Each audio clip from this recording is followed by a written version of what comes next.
बिस्मिल्लाहिर्रहमानिर्रहीम। आपको एक दफ़ा फिर हमारे चैनल बायोलॉजी विद आसिम में सब खुशामदीद। अगर आपने हमारा चैनल सब्सक्राइब नहीं किया अभी तक तो सब्सक्राइब ज़रूर कर लें ताकि हर लेक्चर आप तक आसानी से पहुंच सके। अच्छा, चलिए बात करते हैं। आज हमारे टॉपिक है डाइजेशन इन प्लेनेरिया।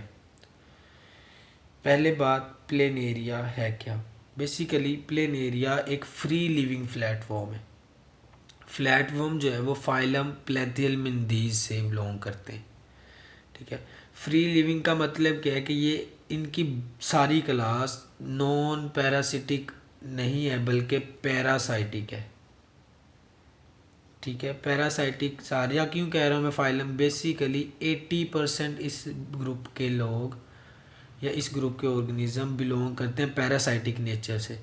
लेकिन जो प्लेनेरिया है ये फ्री लिविंग यानी कि नॉन पैरासाइटिक है। इसके पास सिंगल ओपनिंग है जिसको वो माउथ के तौर पे एक्ट करता है, और साथ ही जब फूड डाइजेस्ट हो जाएगी तो उसको एक्सपेल करने के लिए एनस के तौर पे भी एक्ट करते हैं। तो सिंगल ओपनिंग, और सिंगल ओपनिंग इसकी बॉडी की वेंट्रल साइड पे, जैसे ये माउथ रीजन है। ठीक है। अब इधर डायग्राम से आप देख रहे होंगे ये स्ट्रक्चर जो मैंने बनाया है, ये जो कट लगाया है, ये बेसिकली उल्टी साइड थी, उसको हमने इस थोड़ा सा कर्व किया। ठीक है, इस चीज़ को वेंट्रल साइड के ऊपर प्रेजेंट है माउथ रीजन, और इसी के साथ हमारे पास ये वाला रीजन जो मौजूद है, ये मस्कुलर फेरेंक्स मौजूद है। क्लियर है? जैसे हम बात कर लेते हैं अब इसकी इंटेस्टाइन के ऊपर। सॉरी, कैमरा थोड़ा सा मूव कर रहा है। अच्छा, इंटेस्टाइन जो है, जैसे ही जो फेरेंक्स है जो मैंने अभी बात की है, ये ट्यूबुलर फेरेंक्स है, ये ट्यूब्स की यानी कि ट्यूब की फॉर्म है, तो ट्यूबुलर और मस्क्यूलर है। ठीक है। इंटेस्टाइन इंटेस्टाइन स्टार्ट हो जाता है फेरेंक्स के फ़ौरन बाद। अब इंटेस्टाइन इसका दो हिस्सों में डिवाइड होता है बेसिकली। ठीक है।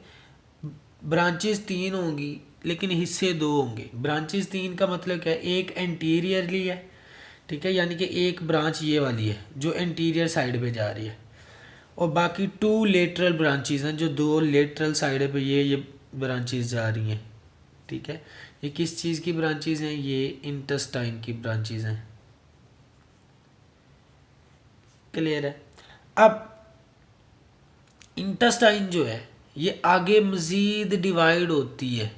ठीक है, ब्रांचलेट्स के अंदर। ठीक है, मैं सारे के ऊपर मैंने इस वजह से ड्रा नहीं किया, तो ये मज़ीद आगे ब्रांचलेट्स के अंदर डिवाइड हो जाती हैं सारे के ऊपर।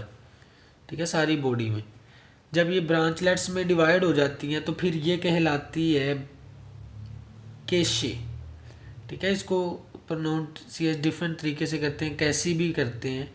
ठीक है, KISI, कैसे, कैसे भी करते हैं, कैशे भी करते हैं। तो ये आप देखें, जैसे आप इजीली इसको मेमोराइजेबल कर सकते हैं, मेमोरेबल कर सकते हैं, आप इसको याद कर सकते हैं। सॉरी, जो कैसे है ये इनको इन ब्रांचलेट्स को कह रहे हैं जो ब्लाइंड सैक के अंदर कन्वर्ट हो रहा है। ठीक है, जो आगे ब्लाइंड सैक बना रहा है, यानी कि आगे मज़ीद ओपन नहीं है, आगे मज़ीद और डिवाइड नहीं हो रहा, बल्कि एक ब्लैंड सैक के अंदर यानी कि ब्लाइंड सैक के अंदर डिवाइड हो रहा है, जिसकी वजह से हम इसको कैसे का नाम दे रहे हैं, यानी कि फिंगर लाइक स्ट्रक्चर है। अब इसके बाद अगर हम इसके फूड इनगल्फिंग की बात करें तो हमारा जो लास्ट टॉपिक गुजरा है वो गुजरा है डाइजेशन इन हाइड्रा के ऊपर। अगर आपने वो अभी तक नई वीडियोस देखी तो अभी चैनल में जाके आप उसको देख सकते हैं, हाइड्रा के अंदर डाइजेशन। ठीक है, उसमें भी हमने यही बात की कि फूड इनगल्फ किया जाता है किसकी मदद से? माउथ के ज़रिए से। किसकी मदद से? माउथ के ज़रिए से इनगल्फ किया जाता है, लेकिन वो पहुंचता कहाँ पर है? Protruding इवर्सिबल pharynx. अब प्रोट्रूडिंग का मतलब ये है फैली हुई या फैलाओ। ठीक है, तो फैलाओ, मस्कुलर हमने नाम लिया था फेरेंक्स का, वो इसी वजह से लिया था कि ये सुकड़ती और फैलती रहती है, जिसकी वजह से प्रोट्रूडिंग फैलाओ। और इवर्सिबल का मतलब होता है मनसूख कर देना। मनसूख कर देना। तो ये एग्जैक्ट फेरेंस हमारे गले की तरह नहीं है, जिसकी वजह से हम नाम इसको इवर्सिबल फेरेंस का कहते हैं कि मनसूखी हुई फेरेंस, ठीक है, मनसूख कर देना, जिसको हम मानते ही नहीं है जी कि ये फेरेंस है, ठीक है। तो इस हवाले से हम इवर्सिबल फेरेंस का नाम देते हैं, ठीक है। माउथ के ज़रिए से फेरेंस या प्रोट्रूडिंग इवर्सिबल फेरेंस के अंदर ये एंटर हो जाता है। उसके बाद एंटर हो जाता है गैस्ट्रोवेस्कुलर कैविटी या इंटेस्टाइन के अंदर। फिर इंटेस्टाइन के अंदर बिल्कुल हाइड्रा की तरह इसमें भी एंजाइम मौजूद है, जिसको हम ग्लैंड सेल्स या ग्लैंडुलर सेल्स, ग्लैंड सेल्स या ग्लैंडुलर सेल्स का नाम देते हैं। वो एंजाइम रिलीज करते हैं, एंजाइम रिलीज करते हैं। इसके अंदर डाइजेशन भी एक्स्ट्रा सेलुलर होती है, जो हमने बात की हाइड्रा के अंदर भी कि ये एक सेल है, अगर इसमें ये एंजाइम है तो इस अगर एक्स्ट्रा सेलुलर डाइजेशन है तो एंजाइम इसमें केमिकल रिलीज करती है बाहर, ठीक है, वो फिर इसको ब्रेक डाउन करता है, ठीक है, जिसकी वजह से इसको हम एक्स्ट्रा सेलुलर का नाम दे रहे हैं। अगर इंट्रा सेलुलर होता तो ये सेल है, ठीक है, और एंजाइम है अगर, तो एंजाइम इसके अंदर जाके इसको खुद ब्रेक करती रिलीज करके, ठीक है। ये इंट्रा सेलुलर है, ये एक्स्ट्रा सेलुलर है, ठीक है, ये डिफरेंस है। तो एक्स्ट्रा सेलुलर डाइजेशन होती है, बेसिकली ये पीसीज को हम तोड़ रहे हैं, फिर फिगोसाइटोज किया जाता है, किसके ज़रिए से, फिगोसाइटिक सेल्स के ज़रिए से। जैसे ही फिगोसाइटोज किया कर लिया जाता है, फिर कंप्लीट डाइजेशन हो जाती है इंट्रा सेलुलरली, यानी कि इस तरीके से इन अंदर बॉडी के जो है वो इंट्रा सेलुलर डाइजेशन हो जाती है। तो वो बाकी बॉडी में, ठीक है, जैसे आपके सामने के इंटेस्टाइन को हमने 3 में डिवाइड किया, फिर आगे उसके कैसे भी मौजूद होंगे सारी साइडों पे, तो फिर इंटेस्टाइन से बाकी सारी बॉडी में जो डाइजेस्टेड मटेरियल वो पहुंचाया जाता है डिफ्यूजन की मदद से, ठीक है।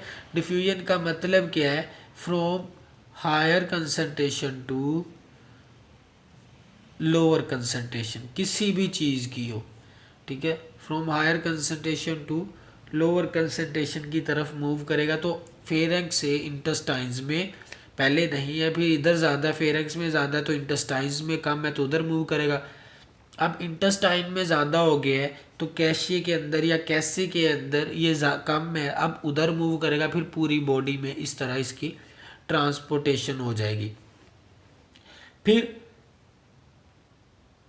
जो हमारे पास अनडाइजेस्टेड मटेरियल बचेगा वो इजेस्टेड कर दिया जाएगा। जैसे आप डाइजेस्ट का वर्ड इस्तेमाल करते हैं, जैसे आप इंजेस्ट का मतलब इंजेस्ट का वर्ड इस्तेमाल करते हैं खुराक को बॉडी में एंटर करने के लिए, उसी तरह इजेशन जो है वो खुराक को, अनडाइजेस्टेड फूड को बॉडी से बाहर निकालने का अमल कहते हैं। फिर वो दोबारा माउथ के ज़रिए से ही बाहर भेज दिया जाता है।